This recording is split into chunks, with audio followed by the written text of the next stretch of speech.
कांग्रेस सांसद प्रियंका गांधी ने लोकसभा में मोदी सरकार पर जमकर हमला किया। स्पीकर के खिलाफ अविश्वास प्रस्ताव पर चर्चा के दौरान प्रियंका गांधी ने कहा कि सरकार को सच सुनना अच्छा नहीं लगता, इसीलिए नेता विपक्ष जब भी बोलते हैं तो उनका माइक ऑफ कर दिया जाता है। नेता विपक्ष राहुल गांधी सदन में सच बोलते हैं और इसीलिए सरकार को उनसे दिक्कत है। प्रियंका ने कहा कि राहुल गांधी एकमात्र ऐसे व्यक्ति हैं जो इस सरकार के सामने कभी नहीं झुकते हैं।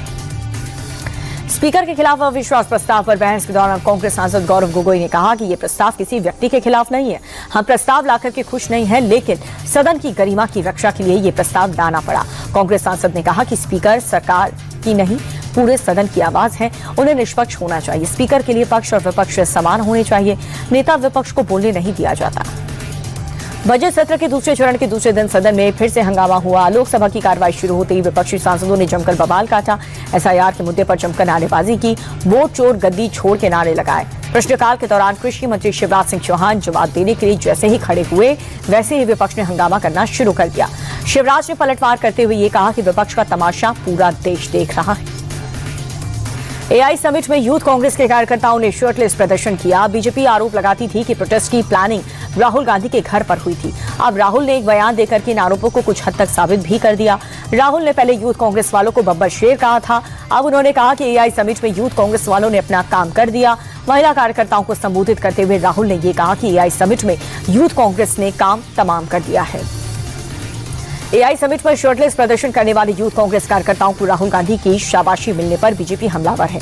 बीजेपी प्रवक्ता संबित पात्रा ने प्रेस कॉन्फ्रेंस करके राहुल गांधी की तुलना गद्दार से कर दी।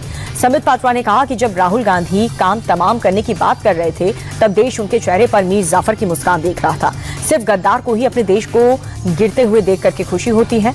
अब ये साबित हो गया है कि राहुल गांधी भी भारत को अपमानित और बदनाम करने की योजना के आर्किटेक्चर, योजनाकार और उसके कर्ता धर्ता थे।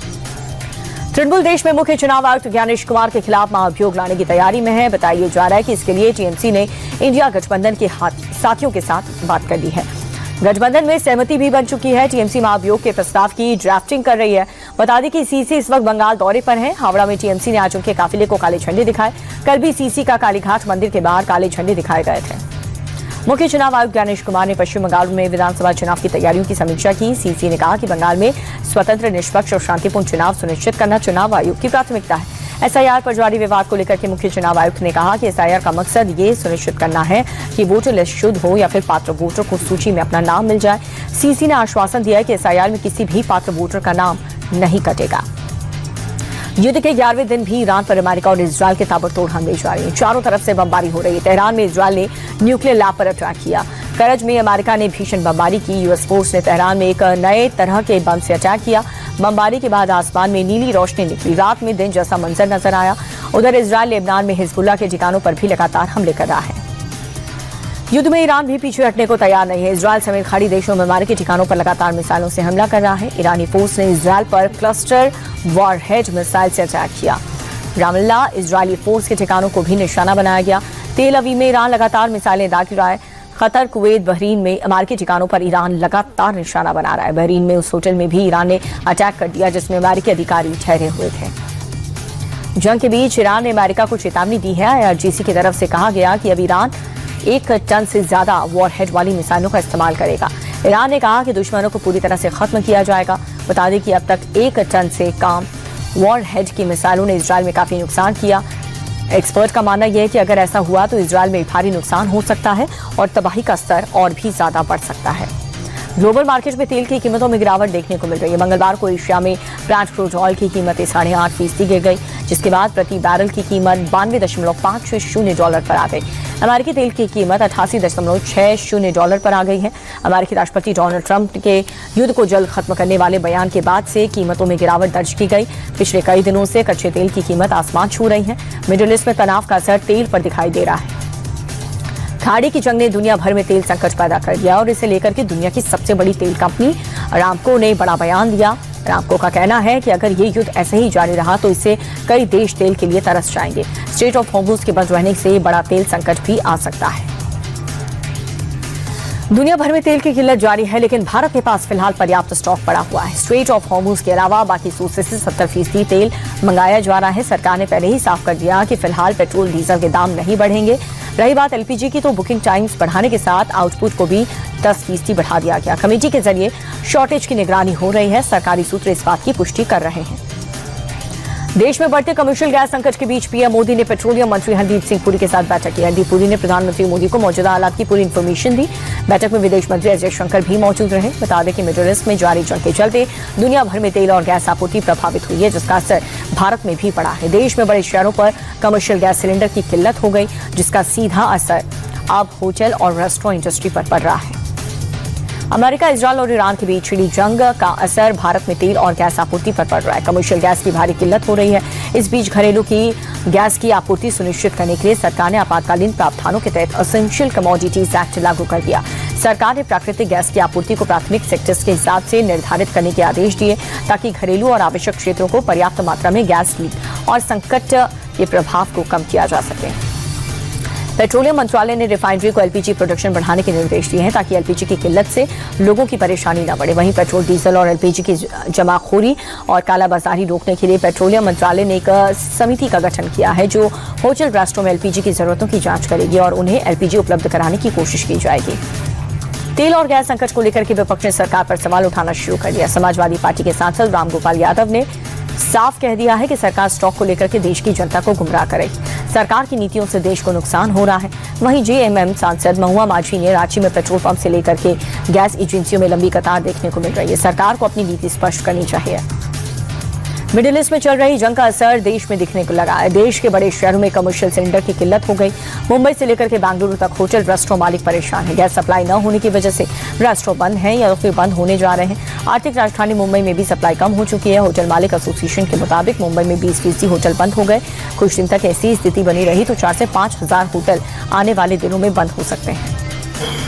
गुजरात के नाडियाद में शराब माफियाओं के खिलाफ एक बड़ी कार्रवाई की जा रही है। ऑपरेशन बुलडोजर के तहत 1 करोड़ 21 लाख रुपए की विदेशी शराब को नष्ट कर दिया गया।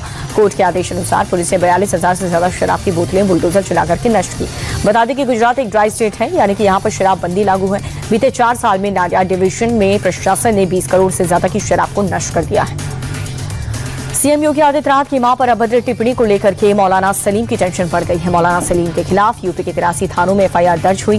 पूरे यूपी में मौलाना के बयान के खिलाफ आक्रोश है। लखनऊ, अलीगढ़, बलरामपुर समेत कई शहरों में प्रदर्शन किया गया। आरोपी मौलाना की जल्द से जल्द गिरफ्तारी की मांग की जा रही है। हिंदू संगठन की ओर से कल पुतला दहन भी किया गया था। दिल्ली के तरुण मर्डर केस पर ओवैसी की पार्टी का शर्मनाक बयान सामने आया। दिल्ली एआईएमआईएम के अध्यक्ष शोएब जमाई ने कहा कि सेल्फ डिफेंस में तरुण का मर्डर हो गया है। शोएब जमाई ने कहा कि मुस्लिम महिलाओं के साथ छेड़छाड़ हुई।